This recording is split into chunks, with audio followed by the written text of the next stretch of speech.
Hoje saiu mais uma pesquisa, a Exame Ideia. E assim como as outras, ela está quase comprovando uma estabilidade nos resultados. O Lula aparece na frente com 47% dos votos e deixa em aberto ainda a possibilidade de uma vitória no primeiro turno.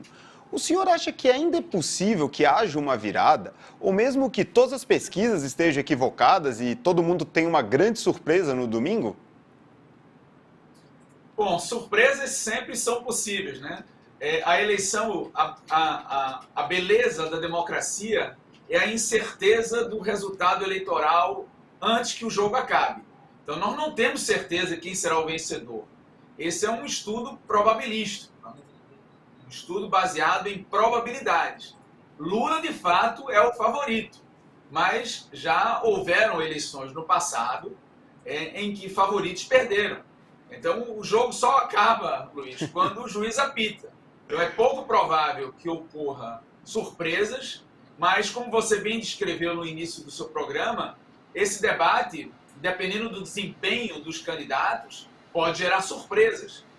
Se o ex-presidente Lula, por exemplo, tiver um desempenho ruim, e a Simone, o Ciro tiver um desempenho muito bom, isso pode passar a impressão muito positiva. Se Bolsonaro tiver um desempenho muito bom em comparação aos demais, quer dizer, isso tudo pode influenciar, especialmente nos eleitores indecisos, que ainda não são poucos, existe muita gente que ainda não decidiu em quem votar, consequentemente, é uma oportunidade para mudanças. Quem está correndo por fora tem que acreditar nisso, tem que acreditar na possibilidade de mudança, em que pese essa probabilidade ser muito pequena. Bacana, professor. Na sua fala, o senhor falou que o jogo só acaba quando o juiz termina. E a gente tem visto, inclusive com um documento divulgado ontem pelo PL, o partido do atual presidente, umas acusações à confiabilidade do sistema eleitoral brasileiro. O que tem sido interpretado por alguns como até uma possível admissão de derrota por parte de Bolsonaro. O senhor concorda com essa avaliação? Pode ser interpretado dessa forma também, mas eu acho que o presidente Bolsonaro perdeu terreno com essa agenda de criticar a democracia brasileira, ou as urnas, ou o processo eleitoral. Eu acho que a democracia brasileira está muito estável, muito consolidada. O sistema eleitoral com as urnas eletrônicas é extremamente confiável. Então, eu não acredito que vamos ter sobressaltos em relação a isso.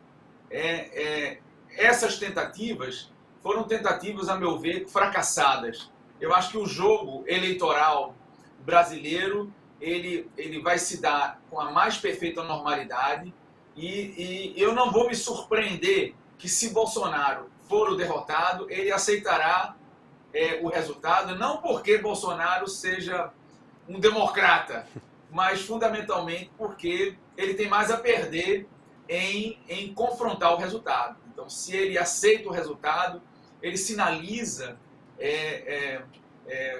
vamos dizer assim, ele cria um benefício da dúvida diante de tanta crítica que fez às urnas eletrônicas. Então, se ele, de antemão, aceita o resultado, ele vai criar uma expectativa positiva em torno do nome dele. Lembre-se que Bolsonaro tem muitas denúncias, muitas investigações, não só ele, mas também os seus filhos.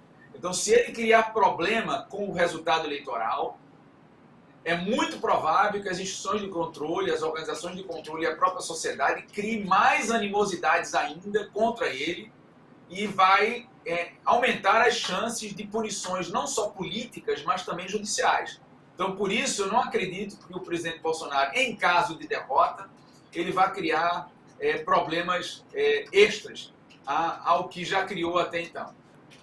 Professor, vamos falar agora dos indecisos, né? A gente sabe que tem um contingente muito alto de indecisos. Nesses últimos dias, na reta final, sobretudo o candidato do PT, o Lula, ele está fazendo uma campanha pelo voto útil para encerrar o jogo logo agora no domingo. Inclusive com muitos artistas entrando na campanha, a gente está acompanhando pelas redes sociais. O senhor acha que ele estaria na frente também na corrida para pegar esses corações que ainda estão indecisos? Bom, essa é uma possibilidade, especialmente diante desse argumento que, para mim, é completamente equivocado, de que a democracia brasileira estaria em risco com Bolsonaro. né? Como eu disse antes, a democracia brasileira é muito sólida, tem pilares muito bem estruturados, e tem um sistema de justiça eleitoral muito independente, muito capaz de lidar e oferecer soluções pacíficas a conflito. Então, eu não acredito que a democracia brasileira esteja em risco. Então, por isso que o argumento que o PT e Lula estão se utilizando para justificar o voto útil, de que é importante liquidar logo a fatura para evitar que Bolsonaro fragilize o processo democrático, para mim esse é um argumento furado. É um argumento legítimo puxar voto útil, mas não argumentando que o adversário ele é fascista ou é necessariamente autoritário. As instituições democráticas brasileiras mostraram ao longo de todo o governo Bolsonaro muita solidez, muita capacidade de resistência, muita resiliência. Então, eu não acho que o jogo será por aí. Vamos esperar para ver como esses eleitores indecisos vão se posicionar. Se eles vão votar sincero, ou seja, se eles vão buscar maximizar a sua preferência máxima, ou se eles vão ajustar já no primeiro turno a sua preferência e partir para o voto útil, e nesse caso, eleger o presidente Lula no primeiro turno. Eu acho que o jogo ainda está aberto. Uma coisa importante que a gente tem que pensar é se Lula for eleito no primeiro turno, como ele deve se portar com os parceiros, né? É muito importante que quando um presidente ele é eleito no primeiro turno, ele sai das urnas com um cacife político muito maior do que se ele vier a ser vencedor apenas no segundo turno. Como Lula já tem um passado de desrespeito dos parceiros, né, de tratar muito mal os parceiros de sua coalizão. Para você ter uma ideia, Luiz, quando Lula foi eleito em 2002 e construiu seu primeiro governo em 2003, dos 35 ministérios criados pelo ex-presidente, 21 ministérios foram alocados para membros do próprio PT.